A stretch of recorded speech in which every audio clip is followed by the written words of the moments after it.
yang bertugas di mana? Yang bertugas di pejabat, teruskan amalkan SOP. Daripada yang berada di rumah, jangan lupa kekal berada di rumah dan hanya keluar bila perlu. Okey. Terlupa sebelum itu saya ingin ada satu semalam saya sempat kita tengok apa nama tu, STFC, Selangor Task Force COVID-19. Okey, saya tengok data kat situ, daripada 55 mukim di Selangor, hanya 6 sahaja zon hijau. Jadi kalau sini kita boleh tahu Selangor antara negeri yang terkesan lah, banyak terkesan dengan COVID-19. Sebabnya rakyat di Selangor pun hampir 6 juta. Hampir 6 juta yang berada di Selangor. So hanya daripada 55 mukim, hanya 6 mukim saja. Kalau saya boleh bagi tahu pun, banyak ada yang paling ada 4 mukim di Hulu Selangor. Hulu Selangor macam Petak, Kalumpang. Siapa yang berada di sana, mohon teruskan amalkan SOP. Jangan jadikan zon hijau sebagai ni. Jangan tukarkan zon hijau tersebut. Soalnya kalau kita tengok ada kes-kes macam Terengganu, Hulu Telemong, kes yang susah, yang ada apa nama, susah ada kes. Tiba-tiba ada kes, ada kluster kat situ, dan juga membuatkan hampir 127 penduduk di sana dijangkiti COVID. Okay. Tanpa membuang masa, saya pun tak ada apa ni, tanpa membuang masa saya menjemput Dr. Megat Ahmad Nobli. Okay, Dr. Megat untuk menyampaikan sedikit sebanyak berkenaan dengan vaksin COVID-19. Oh, tak lupa, terima kasih pada kita punya ketua cawangan bersama kita pada pagi ni Puan Noain yang telah bersama kita pada pagi ni. Saya berada di PWTC sekarang. Okey, sekejap. Pusat Vaksin Center. Siapa tu yang ada dekat PWTC tu? Oh, ada yang berada di PWTC yang mungkin sedang menunggu ambil vaksin Untuk ibu mentua saya. Untuk ibu mentua. Okey, macam mana keadaan di sana, Cik Faiz? Kat sini walaupun ramai tapi sistematik, sangat sistematik. Ikut section je, ikut section saja. Alhamdulillah, semoga dipermudahkan urusan Cik Faiz di sana. Okey, tanpa membuang masa saya berikan ruangan Zoom ini kepada Dr. Megat. Okey.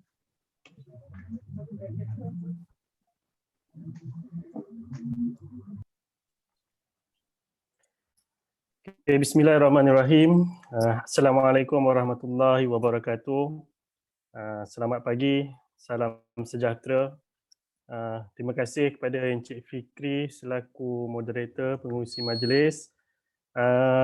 Terima kasih juga kepada Puan Nur Ain kerana sudi menjemput saya untuk berkongsi sedikit berkenaan dengan topik yang agak sensasi, agak hot sekarang ni, trending lah orang panggil, berkenaan dengan vaksin COVID-19. InsyaAllah saya akan cuba sharekan seringkas yang boleh. Kalau ada apa-apa yang tak faham dengan slide ni, kalau nak saya ulang, nak saya terangkan balik, boleh bagi tahu saya. Kalau ada apa-apa soalan, tak kiralah soalan tu sekecil mana pun, boleh tanya saya. Kalau saya boleh jawab, insyaAllah saya akan jawab. Tapi kalau soalan tu saya tak boleh jawab, saya akan simpan soalan tu, buat rujukan pada orang yang tertentu dan jawapan tu saya akan beri kepada Encik Fikri nanti. Okey? Boleh, Doktor. Okey, tuan-tuan, puan-puan, kita mulakan dulu dengan topik vaksin COVID-19 ni. Sekejap ya. Alright. Sebelum kita kenali lagi lebih lanjut berkenaan dengan vaksin COVID-19, suka saya ceritakan sedikit berkenaan dengan sejarah vaksin. Okey, sebenarnya tuan-tuan dan puan-puan, teknologi vaksin ni dah lama wujud dah. Sejak daripada kurun ke-17 lagi. Vaksin yang pertama yang telah berjaya dicipta adalah sekitar tahun 1796, iaitu vaksin smallpox. Kita panggil cacar air. So sejak daripada tu progres teknologi vaksin ni semakin berkembang. Kurun demi kurun, tahun demi tahun, pelbagai jenis vaksin telah dicipta. Okey, sehinggakan dengan adanya vaksin-vaksin ni kita dapat mengawal penyakit-penyakit yang berjangkit daripada merebak, daripada menjadi wabak. Saya bagi satu contoh. Yang ini adalah penyakit smallpox ataupun kita panggil cacar air. Untuk pengetahuan tuan-tuan dan puan-puan, sebenarnya penyakit ini dah tak ada lagi dah dekat dunia. Kenapa tak ada? Disebabkan oleh vaksin smallpox yang telah dicipta pada tahun 17. Okey, yang ini pula poliomyelitis, penyakit polio. Ini adalah penyakit daripada virus polio. Mula menyerang pada sekitar tahun 1910 dan dia jadi peak teruk di sekitar tahun 1940-an dengan 1950-an. Penyakit poliomyelitis ni dia telah menyebabkan kelumpuhan kepada seluruh badan sehingga kita tak boleh bernafas. Jadi kalau tuan-tuan dan puan-puan tengok gambar yang di sebelah kiri, ini kita panggil iron lung, yang mana pesakit-pesakit polio, mereka yang tak boleh bernafas, mereka dimasukkan ke dalam iron lung ni untuk membantu mereka bernafas. Kalau gambar rajan yang di sebelah kanan ni pula, ini adalah komplikasi akibat daripada penyakit poliomyelitis. Alhamdulillah, vaksin tersebut telah dicipta pada tahun 1950-an. Dan alhamdulillah di negara kita setakat hari ini penyakit poliomyelitis tak ada lagi. Kalau dulu-dulu ya ada, tapi selepas diperkenalkan vaksin, penyakit poliomyelitis dekat Malaysia pada dalam keadaan sifar, zero. Disebabkan oleh program vaksinasi bagi kanak-kanak di Malaysia. Kalau tuan-tuan dan puan-puan perasan, mana anak-anak kita yang pernah cucuk vaksin, polio adalah salah satu dalam jadual vaksin untuk kanak-kanak di Malaysia. Okey, sebenarnya banyak lagi penyakit lain yang dapat dikawal dengan vaksin, tuan-tuan. Contoh macam influenza, bila ada influenza telah berjaya dikawal dan tidak menyebabkan pandemik, dan Ebola, TB. So penyakit-penyakit ini telah berjaya dikawal dengan vaksin sebenarnya. Okey, seperti yang kita sedia maklum, sekitar akhir tahun 2019, dunia telah digemparkan dengan penemuan virus COVID-19, yang mana kita semua dah tahu virus tersebut bermula di Wuhan, China, dan awal tahun 2020 dia telah merebak ke seluruh dunia. Saya nak share sikit status terkini berkenaan dengan pandemik COVID-19. Setakat minggu ni sebanyak 173 juta individu di dunia telah dijangkiti dengan virus COVID-19. Manakala lebih daripada 3 juta kematian telah dicatatkan. Untuk negara kita setakat semalam, jumlah keseluruhan individu yang telah dijangkiti lebih kurang 633,000. Kematian telah melebihi daripada 3,000. Dan kalau tuan-tuan dan puan-puan tengok jumlah ICU ni 905. Ini kalau kita tengok ni trend ni semakin hari semakin meningkat. Dengan memerlukan bantuan pernafasan pun dia sekitar lebih kurang 400 lebih je. Okey, tuan-tuan dan puan-puan, saya terangkan sikit bagaimana vaksin COVID-19 bertindak. Dia applicable untuk vaksin COVID-19 dan juga vaksin-vaksin lain. Okey, kita tengok gambar rajah ni. Step pertama. Okey, step pertama ni vaksin. Okey, kita pergi ke pusat pemberian vaksin, kita diberi suntikan vaksin. So, suntikan vaksin tu masuk dalam badan kita. So, apa yang terjadi kat dalam badan kita, sel-sel darah putih akan mula bertindak Dia bertindak dan dia menghasilkan antibody-antibody untuk melawan vaksin tersebut. Okey. So apabila selesai sel-sel antibody telah terhasil dalam badan, so badan kita telah bersedia untuk melawan virus tersebut jika virus itu masuk dalam badan kita. Itu dalam yang step nombor 3 itulah. Jika contohnya lah kita ada berjumpa dengan seorang individu yang mempunyai COVID-19, so apabila kuman virus tersebut masuk dalam badan kita, antibody yang ada dalam badan kita itu akan melawan kuman tersebut. Begitulah cara vaksin melakukan kerja dekat dalam badan kita. Okey, jenis-jenis vaksin. Sebenarnya jenis-jenis vaksin ni ada banyak, ada lebih kurang 6 ke 7, tapi saya akan just sharekan 4 jenis vaksin saja. Yang pertama, vaksin nucleic acid, maksudnya diambil daripada cebisan RNA virus tersebut untuk dijadikan vaksin. Contoh macam Zika, Ebola, cytomegalovirus. Untuk kalau vaksin COVID-19, semua orang saya rasa ramai tahu, Pfizer dan Moderna. Untuk viral vector pula, dia menggunakan virus yang tidak berbahaya sebagai medium untuk dijadikan vaksin. Contoh, Ebola. Dan contoh untuk vaksin COVID-19 ni adalah AstraZeneca. Ini vaksin yang tengah hot sekarang ni. Okay. And then jenis vaksin yang ketiga, inactivated. Inactivated ni maksudnya vaksin yang telah dimatikan. Maksudnya dia akan ambil bulat-bulat virus tersebut, dia matikan dan dijadikan vaksin. Contoh vaksin yang ada, influenza. Ini setiap tahun ada di antara kita yang akan ambil influenza vaksin. Rabies, masa kanak-kanak ada ambil vaksin rabies.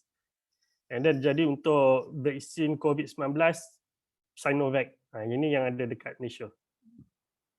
Dan yang keempat adalah protein subunit. Dia ambil cebisan protein daripada virus tu dan dia jadikan vaksin. Contohnya pertussis, dan untuk kalau vaksin COVID-19, Sanofi. Sebenarnya ada lagi jenis-jenis vaksin, tapi saya just ambil yang 4 ni. Dan untuk pengetahuan tuan-tuan dan puan-puan, setakat hari ini ada 16 jenis vaksin COVID-19 yang ada di dunia ni. Kenapa saya nak sharekan slide ni?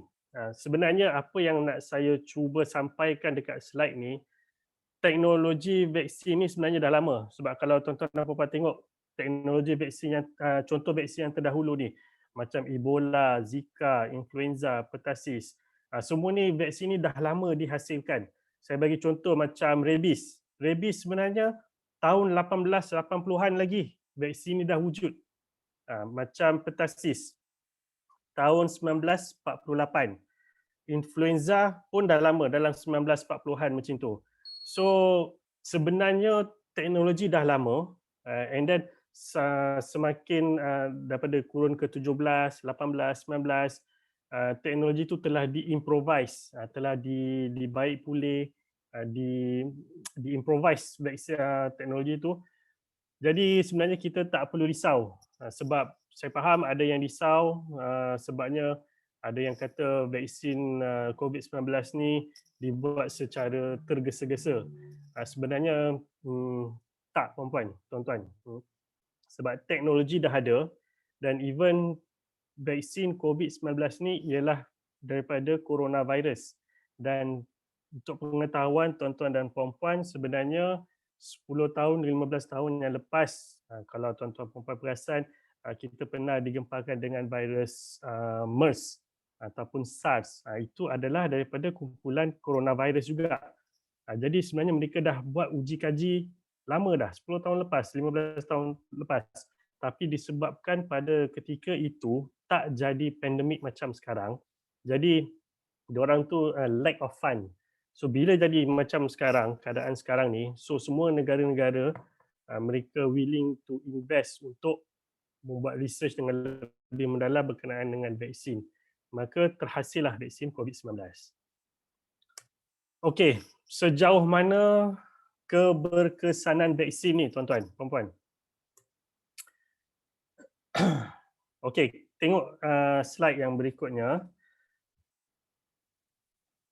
Kalau kita tengok semua vaksin yang saya listkan ni, ianya adalah hampir 100% dapat menghalang kemasukan ICU dan juga dapat mencegah kematian.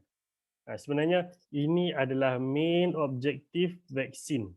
Kita nak halang daripada lebih ramai yang masuk ICU dan lebih ramai yang meninggal dunia akibat akibat virus COVID-19.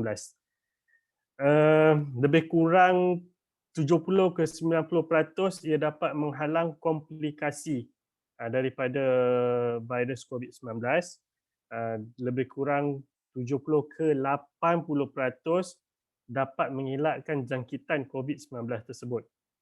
Dan lebih kurang 50% dapat mengelak menjangkiti orang lain. Okey. Bukan bermakna kita dah dapat vaksin, kita tak boleh dapat virus COVID-19. Boleh, tapi peratusannya adalah amat rendah. Dan kalau kita kena pun, kita kena ringan aja sebenarnya. Saya bagi contoh macam chickenpox. Okey, chickenpox. Kalau mungkin ada yang di antara anak-anak kita yang ada ambil vaksin chickenpox. Mereka dah ambil vaksin chickenpox tapi mereka masih kena lagi chickenpox. Tapi kalau kena pun tak banyak, naik biji-biji air tu pun setakat sikit aja. Kadang-kadang tak nampak pun biji air tu. Berbanding orang yang tak ambil vaksin chickenpox. Yang mana kalau bila kena, dia akan naik satu badan.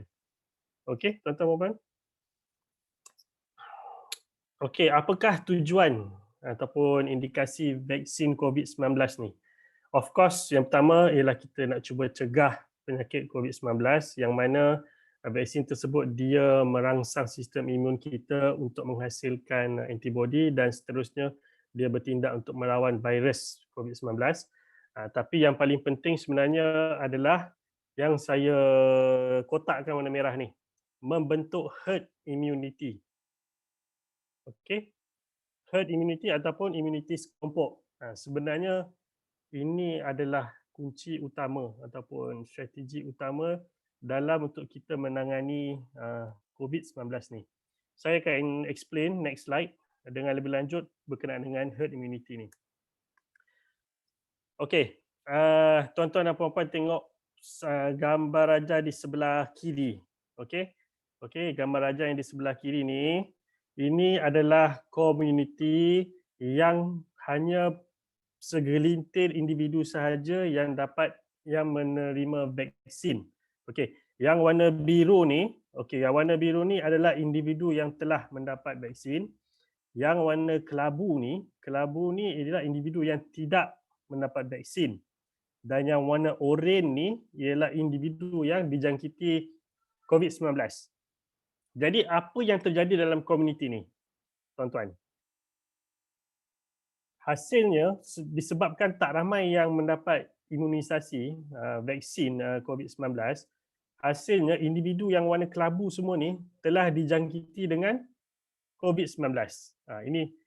Ini ialah satu senario, satu situasi yang menunjukkan jika tak ramai orang yang vaksin dalam satu komuniti tu. Okey, kita tengok yang di sebelah kanan pula. Okey, macam saya terangkan tadi, yang warna biru ni individu yang telah diberi vaksin, yang kelabu individu yang tidak mendapat vaksin atas sebab-sebab yang tertentu, dan yang oranye ni adalah individu yang mendapat jangkitan kuman COVID-19. Apa yang berlaku jika ramai yang dapat vaksin ialah, tuan-tuan dan puan-puan tengok, sebelah warna oranye ni kan ada satu je individu yang warna kelabu ni. So hanya dia seorang aja yang dapat jangkitan kuman tersebut. Manakala individu yang kelabu yang di sekeliling orang-orang yang telah divaksin ni, yang ini, okey, ini semua mereka tak dapat jangkitan kuman tersebut. Sebab apa? Sebab orang-orang yang telah divaksin ni telah secara tidak langsung telah melindungi mereka daripada dijangkiti COVID-19. Ini yang kita Dan inilah sebenarnya apa sebenarnya kunci utama kita, our main strategi untuk menang dalam melawan COVID-19 ni. Macam saudara Fikri tadi ada terangkan ya, jumlah target population adalah sebanyak 80% populasi dalam negara yang perlu divaksin. Kenapa 80%? Sebab mereka nak capai herd immunity. Ini penting sebenarnya tuan-tuan dan puan-puan. Okey, siapa yang layak menerima vaksin? Saya share simple gambar raja je. Okey, individu yang layak adalah, saya bagi contoh, mereka yang penyakit tidak berjangkit seperti darah tinggi, kencing manis, kolesterol, individu yang ada penyakit buah pinggang, yang on dialysis, individu yang ada penyakit asma, yang obesity, mereka semua ni boleh mengambil vaksin. Dan sebenarnya amat digalakkan untuk ambil vaksin kerana mereka ni semua adalah golongan yang berisiko tinggi. Maksud golongan yang berisiko tinggi ni, jika mereka dapat jangkitan kumban COVID-19, mereka boleh mendapat complication. Kalau apa nama ni, stage dalam infection COVID-19 tu adalah stage 3 dan stage 4. Yang mana sampai satu tahap mereka memerlukan rawatan di ICU. Jadi memang kita amat galakkan sangat kepada mereka ni untuk mengambil vaksin. Untuk ibu menyusu, ibu mengandung pun kita galakkan untuk ambil vaksin. Saya nak terangkan detail sikit mengenai ibu yang mengandung. Okey, setakat hari ini vaksin Pfizer boleh diberi kepada ibu yang mengandung. Kandungan ibu mengandung tu pada usia dalam 14 minggu ke 33 minggu. Kalau lebih daripada itu, dan kita suggest untuk tangguhkan dulu sehingga bersalin. Untuk vaksin AstraZeneca dan Sinovac, kita tak syorkan lagi buat masa ni. Bagi ibu yang menyusu pula, vaksin Pfizer dan AstraZeneca boleh diambil. Sinovac setakat ni masih tak ada lagi data-data yang mencukupi untuk mengatakan bahawa Sinovac boleh diberi kepada ibu yang menyusu. So, bagi ibu yang mengandung, bagi ibu yang menyusu, kalau mereka dah register dekat MySejahtera tu, you boleh select ada option bagi ibu yang mengandung ataupun yang menyusu, ambil yang itu. So, jadi nanti pusat vaksin boleh tahu vaksin apa yang sesuai untuk ibu mengandung dengan ibu yang menyusu. Oh ya, saya lupa. Individu yang layak menerima vaksin ni, selain daripada golongan yang berisiko, individu yang berumur 18 tahun ke atas boleh mengambil vaksin. Jadi 18 tahun ke bawah setakat ni tak ada data yang mencukupi untuk mengatakan bahawa mereka selamat mengambil vaksin COVID-19. Okey, kontraindikasi, maksudnya mereka yang tak boleh ambil vaksin COVID-19. Pertama, mereka yang mempunyai sejarah alahan yang sangat teruk, anaphylaxis. Maksudnya contoh dia makan ubat ataupun dia makan seafood, dia mengalami allergic reaction yang mana sampai satu tahap dia perlu dimasukkan ke dalam ICU. Itu adalah anaphylaxis. So golongan-golongan yang macam ni tak boleh mengambil vaksin. Dengan ada lagi satu golongan iaitu mereka yang mengalami sejarah alahan kepada kandungan vaksin. Maksudnya mereka pernah ambil vaksin sebelum ni, tak kira lah vaksin hepatitis B ke TB ke, tapi mereka mengalami allergic terhadap vaksin tersebut. So golongan ni pun kita tak bagi untuk ambil vaksin. Okey? Kesan sampingan. Okey, ada 5 kesan sampingan yang agak common yang memang semenjak dah lebih kurang 2 minggu, 3 minggu ni ramai yang datang ke klinik saya pun mereka mengalami kesan sampingan ni. Okey tuan-tuan, yang pertama sakit, bengkak, kemerihan pada tempat suntikan itu normal. Okey, yang kedua pening kepala. Yang ketiga, sakit-sakit badan, sakit otot, sakit sendi. Yang keempat, kita akan rasa macam letih je badan. Dan yang kelima, ada yang datang dengan demam yang mana suhu melebihi 37.8 darjah Celsius. Sebenarnya tuan-tuan puan-puan, jika kita ada kesan sampingan ni, ia adalah good sign. Sebab apa? Ia menunjukkan vaksin tersebut telah memberi tindak balas. Maksudnya badan kita telah memberi tindak balas kepada vaksin tersebut. Itu adalah, kalau tuan-tuan perasan, kalau macam kita bagi anak-anak kita vaksin, kan kadang-kadang kalau ambil vaksin mereka akan demam. Ya, itu adalah memang common side effect. Yang mana maksudnya badan tu dah bagi respon kepada vaksin yang kita cocok tu. Okey, ini adalah kesan sampingan yang serius. Macam saya bagi tahu tadi, alahan teruk anaphylaxis, iaitu lepas ambil jab, ambil suntikan, mereka mengalami alahan yang teruk. Tapi tuan-tuan dan puan-puan, sebenarnya insidennya adalah sangat-sangat rendah. Dalam 1 juta suntikan, ada 2 insiden yang berlaku. Okay? And then selalunya lepas ambil injection vaksin tu, dia akan immediately dia akan dapat alahan tersebut. Dan jangan risau, kita boleh rawat serta-merta jika mengalami alahan anaphylaxis. Okey, yang kedua, darah beku. Ini yang spesifik for AstraZeneca. Ini yang sebenarnya AstraZeneca ni adalah dalam program imunisasi kebangsaan. Memang kita dah caterkan untuk golongan warga-warga tua, golongan yang berisiko. Tapi disebabkan ramai yang concern berkenaan dengan kesan sampingan AstraZeneca ni, jadi kerajaan dia keluarkan daripada program imunisasi kebangsaan. Kesan sampingan yang ditakuti itu adalah darah beku. Pun sama juga sebenarnya tuan-tuan dan puan, insiden tu adalah insiden berlaku tu sangat-sangat rendah. 1 juta suntikan berlaku 4 kes darah beku. Dan darah beku ni boleh berlaku dalam masa tempoh 30 hari selepas suntikan. Jadi kalau siapa-siapa yang ambil vaksin AstraZeneca, kena monitor simptom-simptom yang ada dekat dalam slide ni. Sakit kepala yang terlalu teruk, dimakan ubat pun masih sakit kepala, ada masalah penglihatan secara tiba-tiba, kaki sakit, bengkak, ada rasa loya, nak muntah, susah nak nafas, sesak nafas, dan ada macam tumpukan merah di bawah permukaan kulit. Dan still jangan risau, masalah ni kita boleh rawat. Saya nak share sikit masih lagi berkenaan dengan komplikasi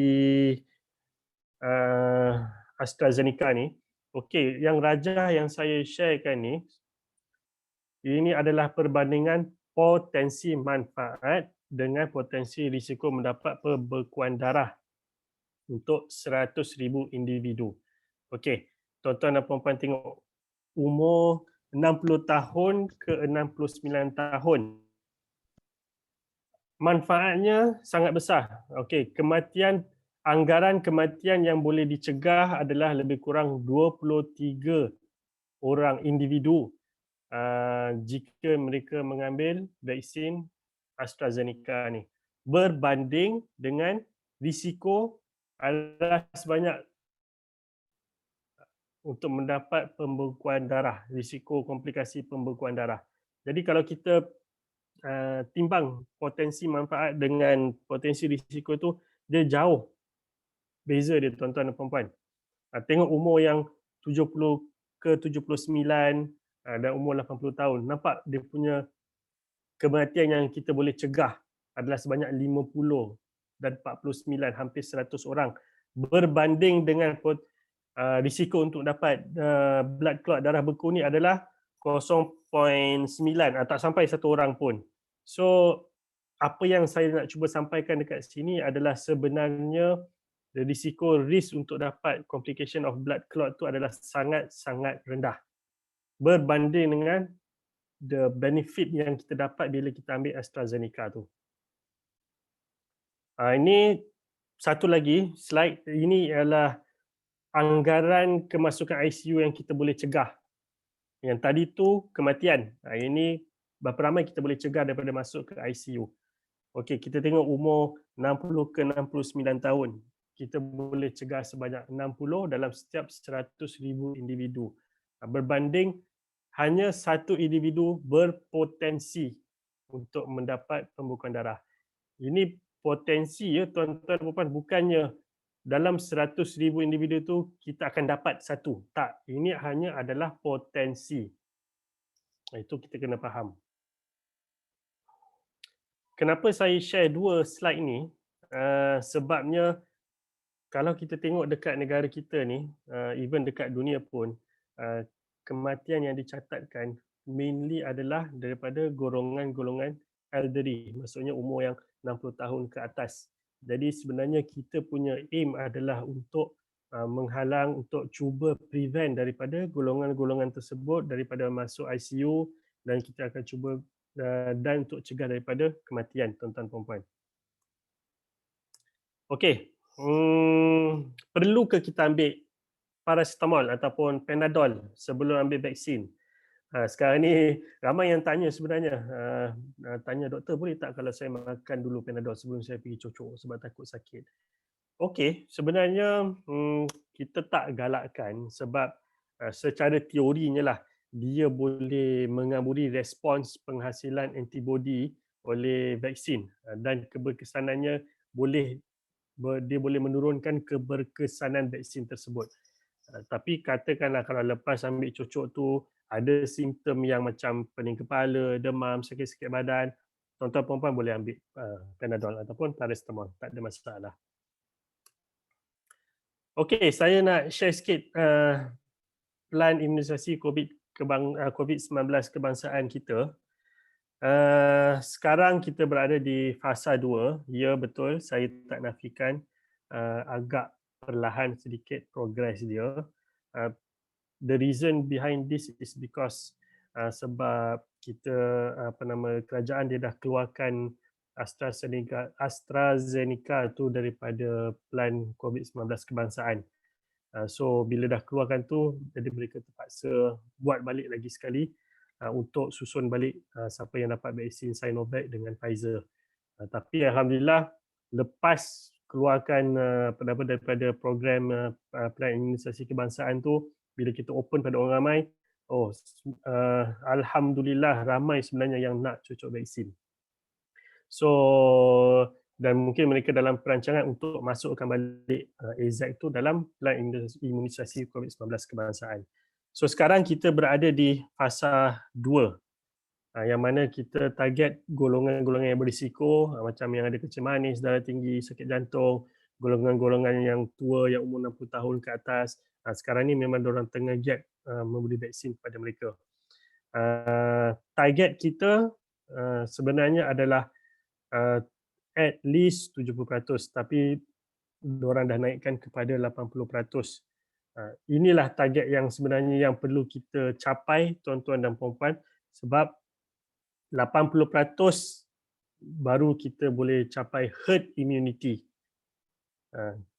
Kenapa penting sangat herd immunity ni? Sebab kita nak lindung golongan-golongan yang tak boleh mengambil vaksin, yang tak boleh menerima vaksin. Macam saya sebut tadi, golongan yang boleh ambil vaksin adalah 18 tahun ke atas. So 18 tahun ke bawah, kita punya populasi rakyat Malaysia ada dalam 30 juta. So yang boleh ambil vaksin dalam 20, 25, 24 juta. So yang selebih itu adalah sebenarnya golongan kanak-kanak dengan golongan yang tak boleh ambil vaksin. Jadi tanggungjawab tu terletak kepada kita untuk melindungi mereka. Senang kita fikir untuk kita lindung anak-anak kita yang ada di rumah ni. So bagaimana cara kita nak buat? Kita daftar untuk program vaksinasi, ambil vaksin, kita promote, maksudnya kita war-warkan pada ahli keluarga kita, kawan-kawan kita yang mana belum daftar tu, kita encourage diorang untuk daftar, untuk ambil vaksin. So jadi kita nak cuba capai herd immunity ni tuan-tuan dan puan-puan.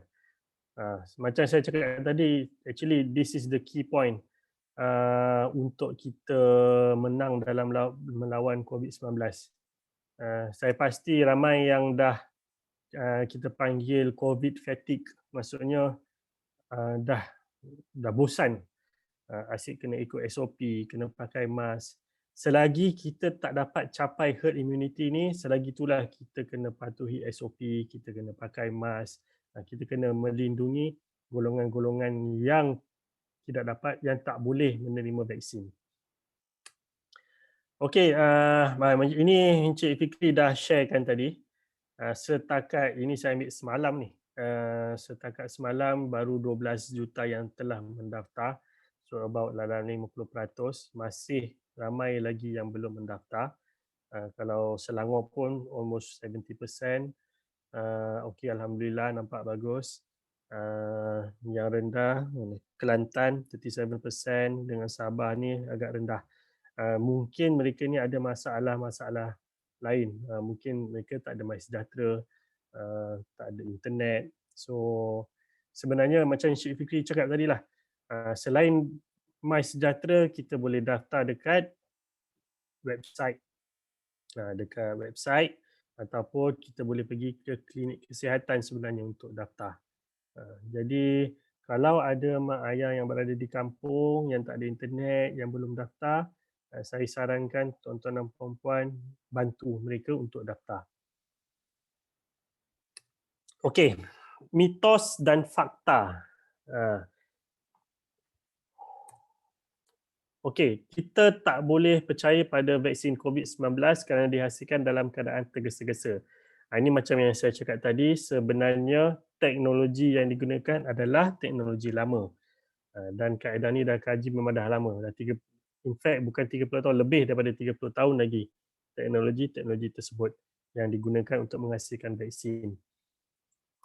Yang kedua, suntikan vaksin COVID-19 membuat saya terkena jangkitan COVID-19 kerana jangkitan tersebut disuntik masuk ke sistem badan saya. Sebenarnya tidak, tuan-tuan dan puan-puan. Vaksin yang disuntik tu, kita masuk tu adalah sebenarnya bukannya virus yang hidup. Kita menggunakan virus yang dah mati ataupun mRNA. So, dia telah menghasilkan antibody dalam badan, maksudnya virus vaksin yang disuntik masuk tu membuatkan badan kita mengenal pasti dan melawan jangkitan sebelum jangkitan terjadi. Jadi dia tak akan buat kita jadi positif pada COVID-19. Ini pun ramai yang tanya saya. Saya dah ambil vaksin, lepas tu tiba-tiba dia close contact. So dia kata kalau saya buat test positif tak? Sebenarnya dua test yang biasa kita buat tu, RTK antigen dengan PCR test tu, dia tak akan positif. Tapi kalau bila you buat RTK antibody, yang mana dia check antibody dalam badan ada COVID ke tak ada, then dia akan jadi positif. Sebab kita dah ambil vaksin, so dalam badan kita dah ada antibody. So kalau you buat RTK antibody, memang akan positif. Dan selalunya kita jarang guna RTK antibody, selalu kita akan guna yang dua tu je, RTK antigen dengan PCR. Kita akan mendapat kesan sampingan yang teruk setelah disuntik vaksin. Macam saya terangkan tadi, kesan sampingan teruk adalah sangat-sangat rendah. Kesan sampingan yang biasa je, yang common side effect saja yang banyak kita dapat. Macam bengkak tempat cucuk, demam, ada yang cirit berak, ada yang sakit-sakit badan. Dan sebenarnya macam saya terangkan tadi juga, kesan sampingan ni bukan hanya pada vaksin COVID-19. Even vaksin-vaksin lain pun kalau you ambil, you akan dapat kesan sampingan ni. Saya telah pun mendapat jangkitan COVID-19, jadi tak perlu menerima vaksin lagi. Ya, betul. jika kita dapat COVID-19, dalam badan kita dah ada natural immunity. Maksudnya kita dah ada antibody dalam badan untuk melawan vaksin tersebut, kuman tersebut. Tapi setakat hari ini kita masih tak dapat nak tentukan berapa lama antibody tersebut berada dalam badan kita. Jadi kita advise yes, ambil vaksin. Sebab kita masih tak ada lagi data yang menunjukkan, mengatakan once you dah kena COVID-19, you dah ada natural immunity tu selamanya dalam badan. Tak ada lagi tuan-tuan. Saya sudah tidak perlu memakai pelitup muka atau menjaga SOP setelah mendapat suntikan vaksin. Ini masa mula-mula vaksin diberi, masa dekat dah start phase 1, ramai yang tanya, oh lepas ni dah cucuk saya tak payah pakai mask lagi lah. Sebenarnya kita masih lagi perlu pakai mask, kita masih lagi ikut SOP yang telah ditentukan sebab dia tidak melindungi kita 100%. Paling kurang pun 90 ke 95% saja. So masih ada baki lagi dalam 5 ke 10% untuk kita mendapat jangkitan tersebut. Kita dapat jangkitan tak apa sebab kita dah ambil vaksin. Jadi mungkin bila kita kena jangkitan, simptom kita tak seteruk mana. Tapi kita takut kita menjangkitkan pada orang lain. Jadi you dah ambil vaksin, you masih kena pakai mask dan masih kena jaga SOP.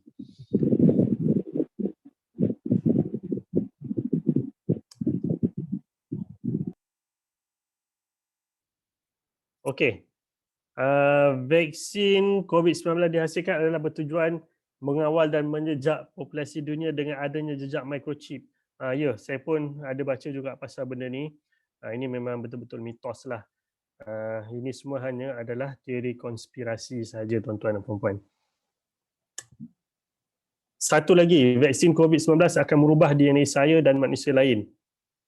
Ada yang takut, mereka kata, ada yang kata takut jadi zombie pun ada juga. Sebenarnya teknologi macam saya cakap tadi, teknologi dah lama.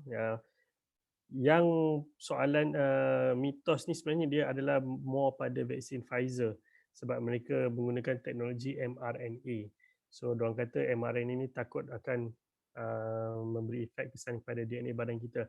Sebenarnya tak ada, sebabnya mRNA itu hanya bertindak di luar DNA sel badan kita. Dia tak masuk pun dalam DNA sel badan kita tuan-tuan.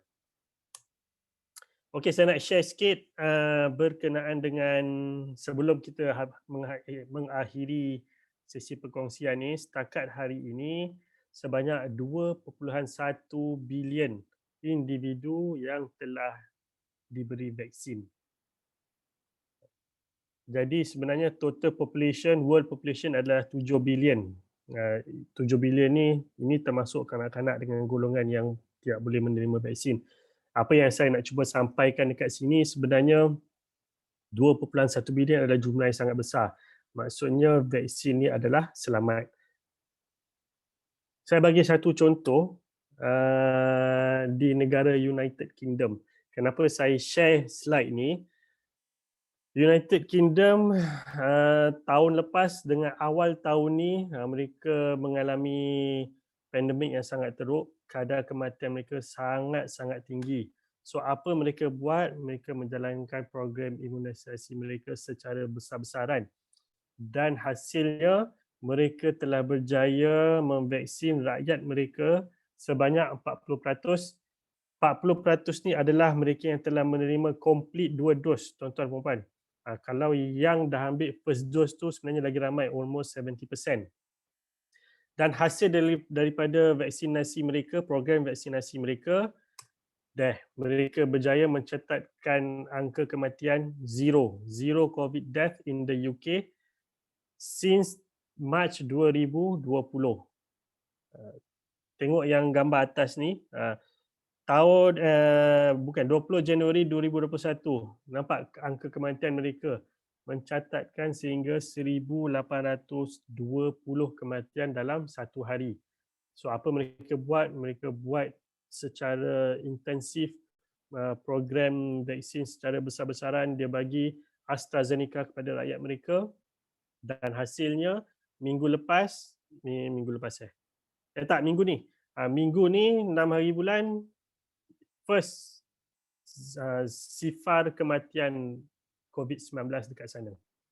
So jadi apa yang saya nak cuba sampaikan adalah sebenarnya mereka telah hampir mencapai herd immunity. Untuk pengetahuan tuan-tuan dan puan, dekat UK sebenarnya mereka dah boleh bebas keluar, tak nak pakai mask pun tak apa. Mereka dah boleh melawat antara satu negeri ke satu negeri. Cuma bila mereka masuk dalam bangunan, mereka masih perlu memakai mask. Tapi kehidupan mereka dah hampir kembali kepada asal. Disebabkan program vaksinasi mereka. Okay, last slide, take home message. Sebenarnya vaksin COVID-19 ni adalah selamat, kesan sampingan ringan, kesan sampingan yang berat tu amat jarang-jarang berlaku, dan kunci kemenangan adalah untuk kita mencapai imunisasi kelompok. So macam mana kita nak capai imunisasi kelompok, herd immunity ni, it's our responsibility, tanggungjawab kita untuk mengambil vaksin. Selain daripada tanggungjawab kita untuk mengambil vaksin, kita juga tanggungjawab kita untuk kita ajak ahli keluarga kita, ajak saudara mara kita, kawan-kawan kita yang belum register untuk ambil vaksin, untuk ambil vaksin. Dan lagi satu cara, kita jadi sukarelawan bagi program vaksinasi kebangsaan. Sebab dah banyak pusat mega dibuka, pusat pemberian vaksin mega dibuka, tapi masih kekurangan tenaga pekerja. Jadi kitalah yang untuk bantu mereka untuk capai target 80% jumlah populasi yang akan divaksin. Dan yang terakhir, patuhi SOP, pakai mask, elakkan di tempat-tempat yang sesak. Okey, saya rasa setakat ini saja penerangan sharing saya untuk tuan-tuan dan puan-puan. Cuma apa yang saya harapkan, semoga kita dapat kita dapat participate dalam mencapai herd immunity ni, tuan-tuan dan puan-puan. Kalau kita nak hidup macam almost get back to normal, this is the key. Mencapai imunisasi kelompok. Maksudnya herd immunity. Ini tuan-tuan dan puan-puan. Inilah sebenarnya kunci kemenangan kita. Jadi saya difahamkan tadi, saudara Fikri pun dah bagi tahu, dah alhamdulillah 95% dah mendaftar. So masih ada baki lagi, dan mungkin diharapkan yang baki lagi 5% tu kalau belum mendaftar, saya sarankan daftar. Okey tuan-tuan, puan-puan. Dengan itu saya akhiri, wabillahi taufiq wal hidayah. Assalamualaikum warahmatullahi wabarakatuh. Waalaikumsalam. Waalaikumsalam. Terima kasih doktor atas penerangan yang cukup lengkap. Kita boleh ni daripada bermulanya vaksin, jenis-jenis vaksin, banyak info-info yang kita boleh manfaatkan daripada perkongsian pada pagi ini. Okey, untuk sesi seterusnya adalah sesi Q&A. Cuma mungkin masa mungkin doktor boleh jawab pada saya untuk yang saya ada, kita ada 9 soalan. Boleh okay. tak apa. Boleh doktor okey. Okey. Okey doktor. Untuk yang pertama, okey. Soalan yang pertama doktor. Kita boleh tengok kat sini. Bolehkah kita daftar sebagai wakil sukarelawan? Kita daftar sebagai sukarelawan untuk PVB ketika tempoh PKP. Tapi saya rasa soalan ni lebih kepada majikan. Kalau kita, kalau untuk tadi yang macam tadi doktor dia explain yang berkenaan dengan, doktor pun galakkan bagi siapa yang ada ni untuk volunteer. Boleh ke doktor? Boleh. Memang kita amat-amat galakkan. Even waktu PKP ataupun work from home, memang kita galakkan untuk daftar diri sebagai sukarelawan. Cuma macam yang Cik Fikri cakap tadi lah, bila kalau you perasan dekat apa nama ni MySejahtera ada website yang diberi untuk mendaftar sebagai sukarelawan. Dan bila kalau kita register kat situ dan dia akan minta surat kelulusan daripada apa nama ni majikan. Okey. So tak ada isu, tempoh Tak ada isu. PKP ke work from home tak ada masalah, you still boleh Betul. register. In fact memang kita galakkan sangat. Betul. Kalau kita tengok pun ada iklan yang latest untuk PPB, dia ada bagi allowance juga ya pada kalau pegawai kesihatan tu mengikut apa nama kelayakan akademik. Dan juga kalau Ya, yang betul. tak Ya. ada vaksin tu kalau jadi volunteer akan dapat vaksin. Dia akan cucuk dulu vaksin. Betul. Yes. Okey. Soalan yang Itu kedua. advantage dia lah. Okey. Ini berkenaan dengan varian COVID daripada Brazil, VOC, Virus of Concern daripada Brazil. Pernahkah dikesan di Malaysia, Doktor? Okey, setakat ni tidak ada lagi. Setakat ni varian daripada India dengan apa nama tu South Africa saja South Africa. yang ada dekat sini. Okey, ini soalan daripada anggota kita. Kalau kita lepas operation, bolehkah kita ambil vaksin? Contoh kalau kita dah dapat pembedahan, saya tak sure pembedahan apa yang ditanya anggota, tapi bolehkah kalau kita ni? Maknanya kalau contoh macam kita dah pernah bedah, mungkin kita ada luka-luka ke ni, adakah masih apa nama tu? Boleh kita ambil vaksin? Okey.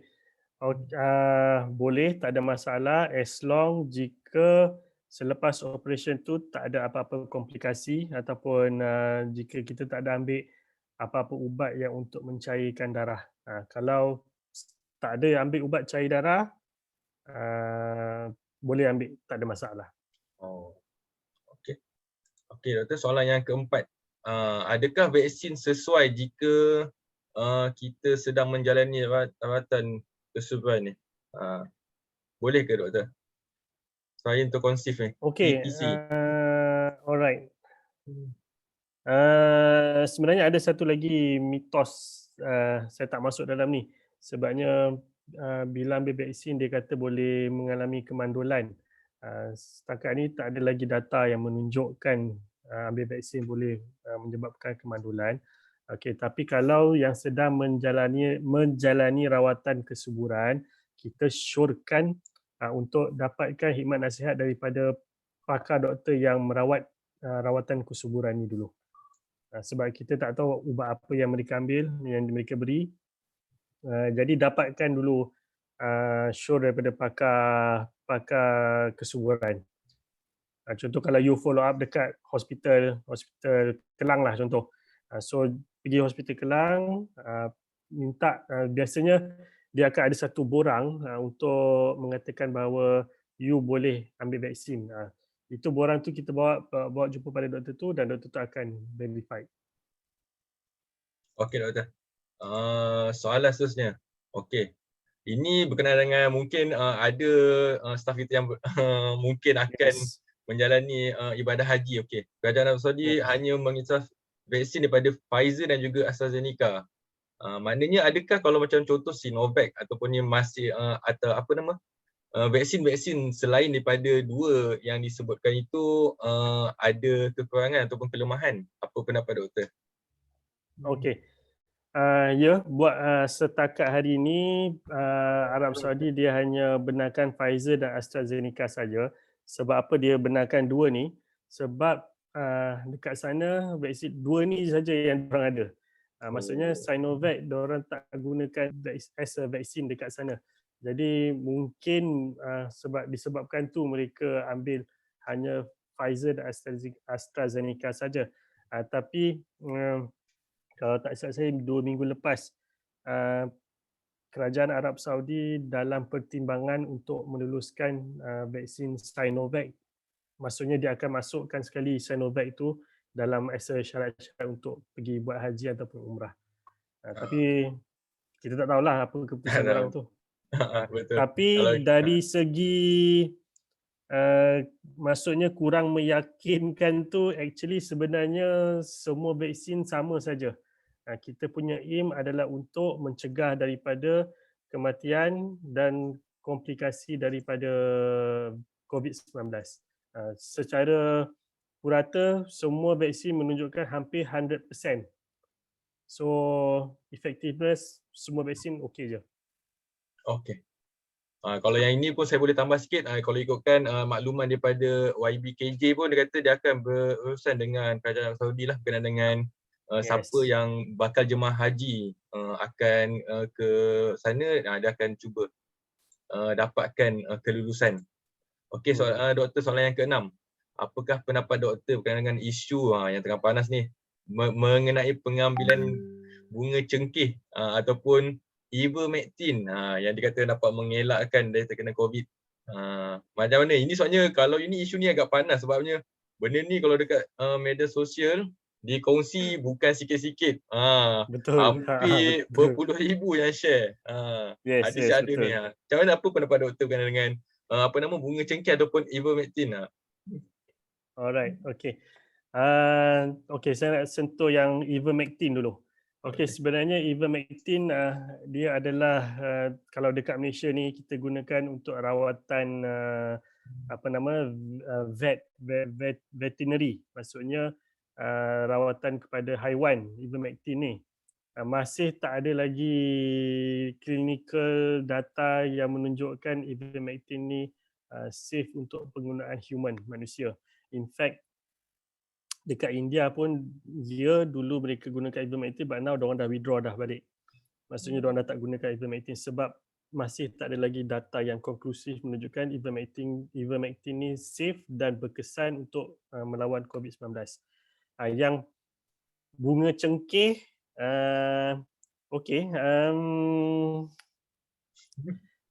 senangnya macam ni lah. Okay, you nak ambil bunga cengkeh ke, you nak minum air nyok ke, air kelapa kan, boleh, tak ada masalah.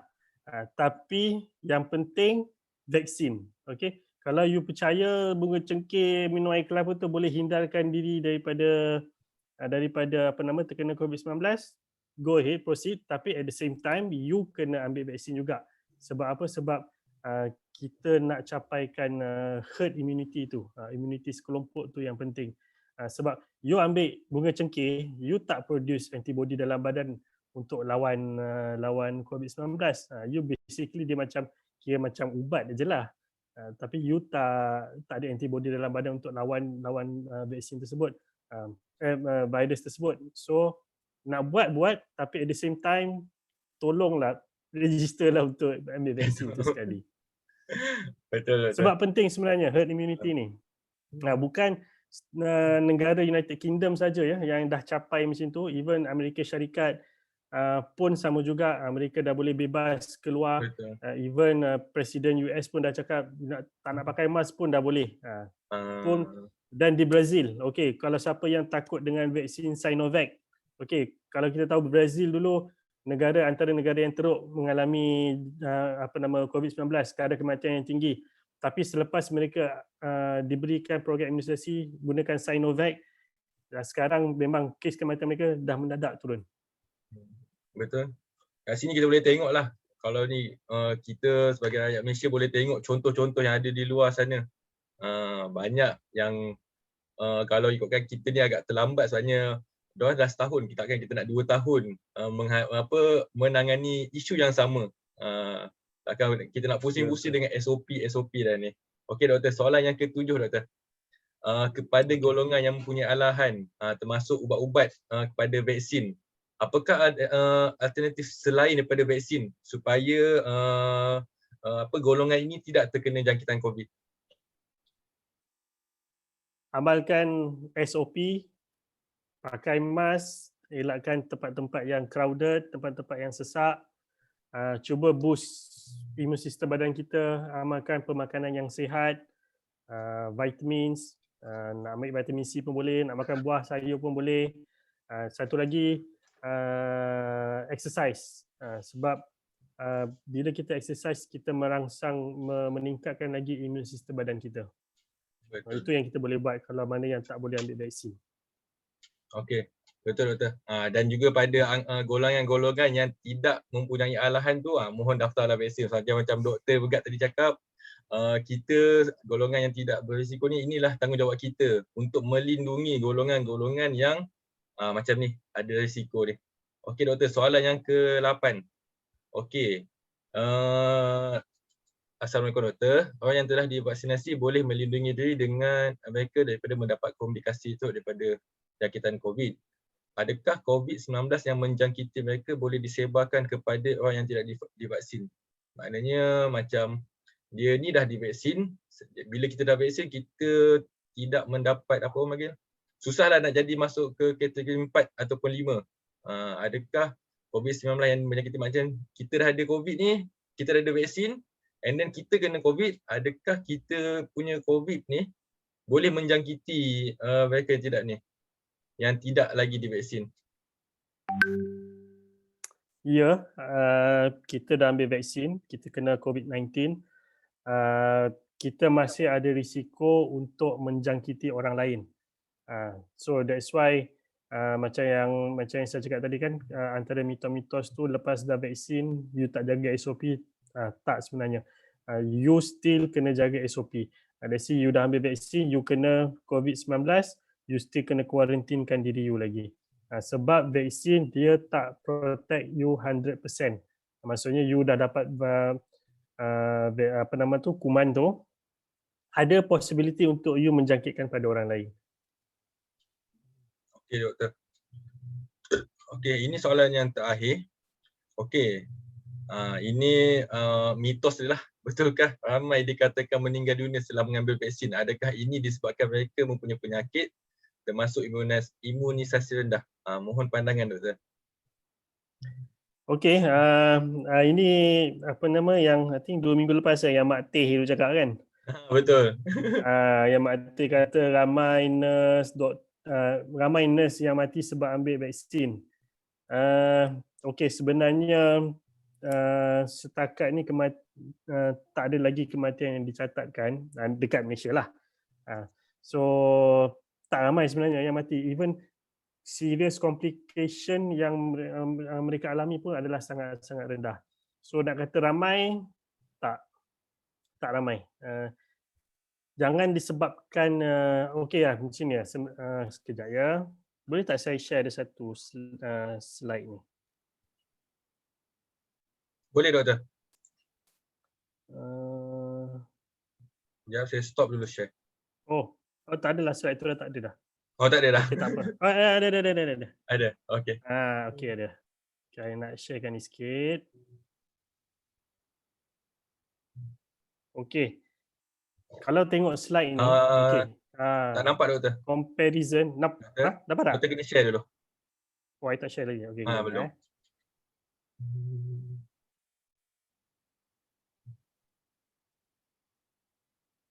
Okey. Okey nampak? Okey doktor. Boleh nampak. Kalau you tengok carta ni, ini adalah comparison. Yang atas sekali ni okey, yang atas sekali adalah golongan yang 25 tahun dengan 55 tahun.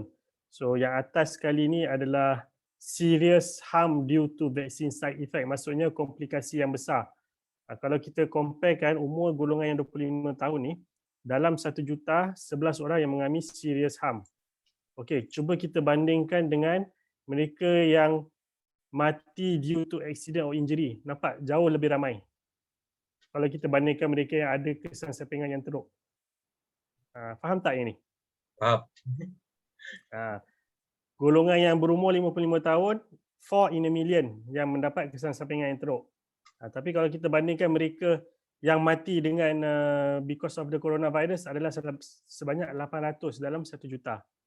Sama juga macam road traffic accident ni, kereta ni 38 in a million. Maksudnya dalam 1 juta umur individu 25 tahun, 38 yang mati akibat kemalangan jalan raya. Tapi ini sebenarnya data UK saya ambil. Kalau dekat Malaysia umur 25 tahun ni ia adalah 200 lebih dalam 1 juta. So kita kena kena timbangkan dari segi macam tu. Bukan setakat kalau kita nampak jika ada kematian maksudnya vaksin tu bahaya. Ya, mungkin saya tak nafikan, mungkin dekat negara luar ada yang yang mati disebabkan vaksin, tapi peratusannya adalah sangat-sangat rendah. Kena alwi lah the benefit dengan risk tu sebenarnya. Betul. Okey doktor. Okey. Saya rasa itu saja soalan yang mungkin ada banyak lagi soalan tapi mungkin masa pun dah pukul 11 suku kat sini. Okey. Sebelum ni saya sebelum kita berpisah izinkan saya share. Okey.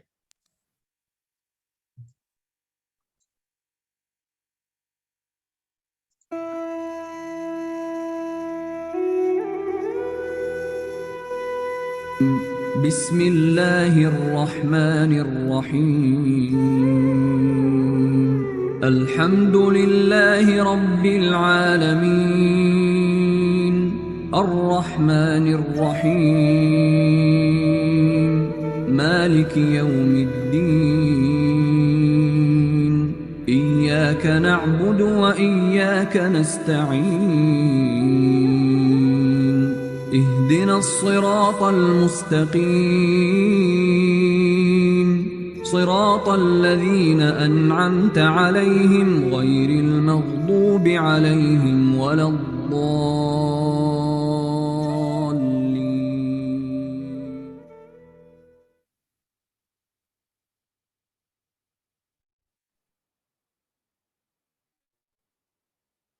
Sayang anak Malaysia, sayang anak Malaysia, sayang anak Malaysia, sayang anak Malaysia, sayang anak Malaysia, sayang anak Malaysia, sayang anak Malaysia, sayang anak Malaysia.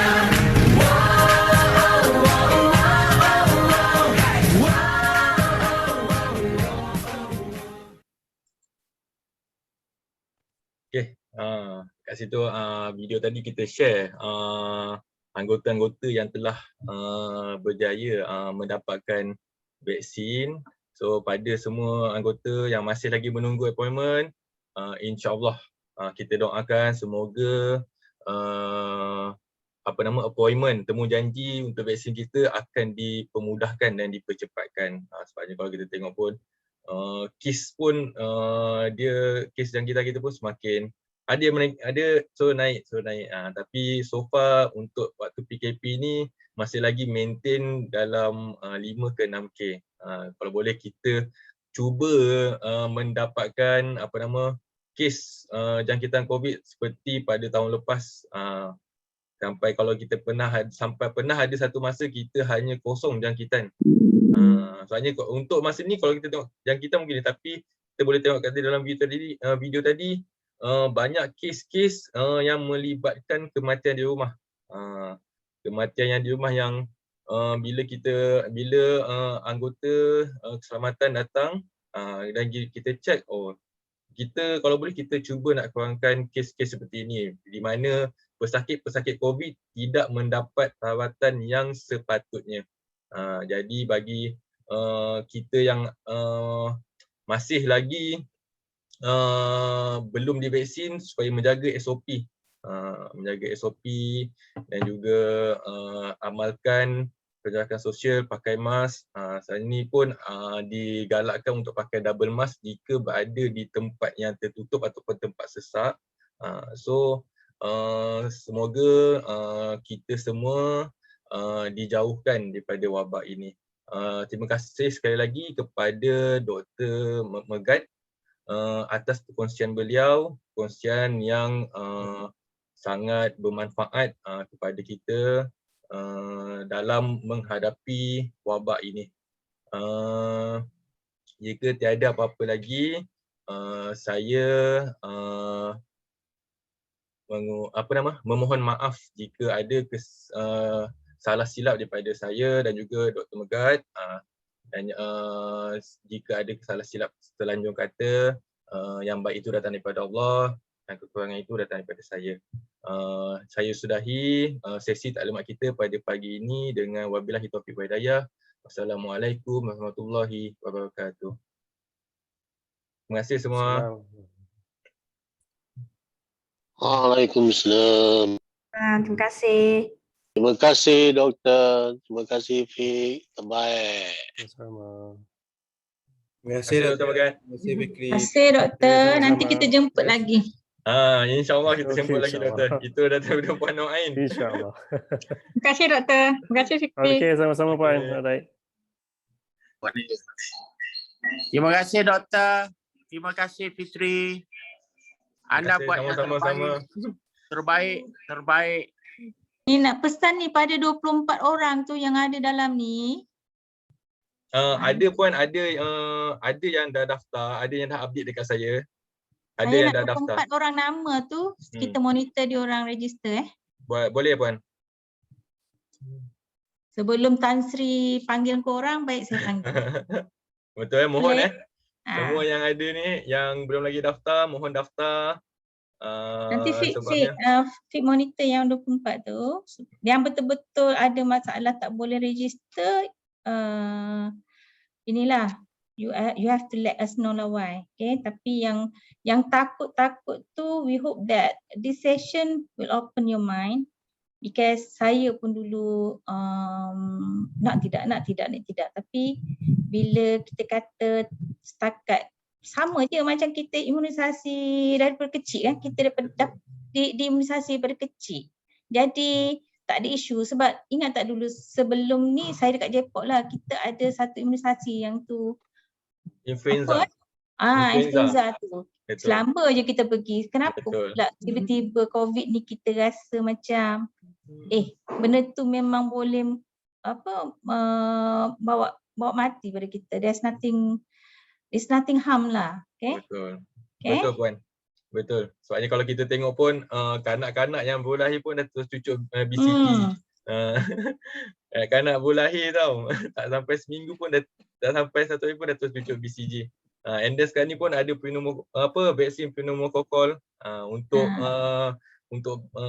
bayi. So kalau bagi anggota yang rasa was-was, semoga dengan sesi kita pada pagi ini dapat membuka pintu hati bagi kita sama-sama lah. Objektif utama untuk mencapai herd immunity, semoga sama-sama. Sebabnya kalau kita cuba menamatkan wabak ini di Malaysia, sebabnya kalau macam Dr. Megat tadi pun share, ada yang dah berjaya tamat, yang dah mungkin bukannya tamat tapi dah tak ada SOP kat situ, tak perlu pakai mask, kita boleh pergi bekerja, anak-anak boleh pergi ke sekolah. Itu kehidupan normal. Sebabnya kalau ikutkan kita dah hampir 2 tahun. Nak hampir dah 1.5 tahun kita ada new normal. Bercakap berkenaan dengan new normal, jangan lupa nantikan sesi kita pada minggu hadapan bersama dengan PU Azman bertajuk kehidupan di new norm ni lah. Nanti saya akan bagi promosi. Okey. Itu saja. Terima kasih Puan. Terima kasih kepada semua anggota yang hadir pada pagi ini. Okey, jumpa lagi pada sesi akan datang. Thank you. Assalamualaikum semua. Assalamualaikum warahmatullahi. Terima kasih, sama-sama kasih. Bye. Okey, terima kasih Fikri. Kasihmu ku terima dengan seadanya. Yes, correct. Tak nak bagi kasih dekat tu dah. Sama-sama kasih. Kasihmu diterima. Samalah, kita pun terima kasih. PJX. Okay, Hello orang PJX, bye. Hidup Plaza Central. Hidup Plaza PJX, Central. hidup PJX. Puan Suraya jangan lupa datang PGX. Hidup JC. Sama-sama hidup lah, senang cakap. Hello kawan, sama-sama hidup. Bye. Hidup e-payment. Okay, bye. Okay, bye semua. Bye-bye. Buat lagu lah Fik. Wih, dah lah, cukup tu. Sabar. Okay. Gerak lu. Baik. Minggu depan kita bersama dengan Encik Fuzan Encik Fuzan sebagai kita punya MC. Wow. Wow, hebat. Jangan macam-macam lah.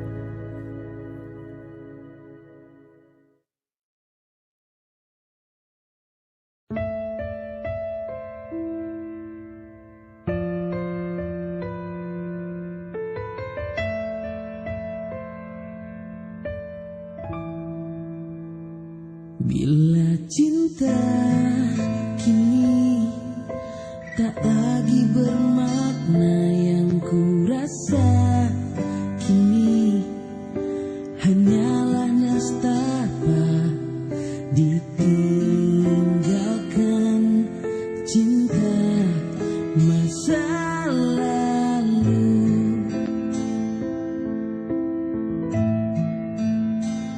Dulu kau tawarkan manisnya janjimu dan ku sambut itu dengan segenap hati.